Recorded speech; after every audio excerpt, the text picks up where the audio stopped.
Monsieur le Premier ministre, Donald Trump n'a certainement pas inventé l'impérialisme américain. Il le radicalise. Tirons-en les conséquences. L'invasion de l'Irak, la vente d'Alstom, l'affaire des sous-marins à l'Australie, les livraisons d'armes à Israël en train de commettre un génocide. Voilà autant d'épisodes qui auraient dû vous éveiller. De même, il fallait être hypocrite ou naïf pour croire que les multinationales américaines ne sont pas le bras armé de cet impérialisme.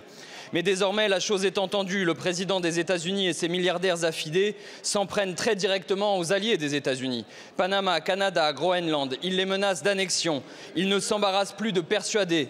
Ils privilégient la coercition pour redessiner les cartes. Ils ne veulent pas de partenaires mais des vassaux. Make America Great Again ne se conçoit que dans la soumission et la prédation des ressources. Pas une tête ne doit dépasser au moment où se prépare une grande confrontation avec la Chine.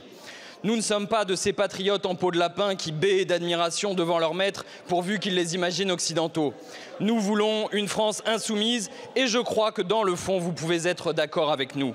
Vous êtes gascon et revendiquez Henri IV. Eh bien, nous pensons que la France n'est vraiment conforme à elle-même que lorsqu'elle choisit la grandeur et qu'elle va empanacher d'indépendance et de franchise. Alors, il faut choisir le non-alignement et mettre en œuvre une stratégie globale de réduction des dépendances aux États-Unis dans les domaines économiques, industriels, numériques, militaires, diplomatiques.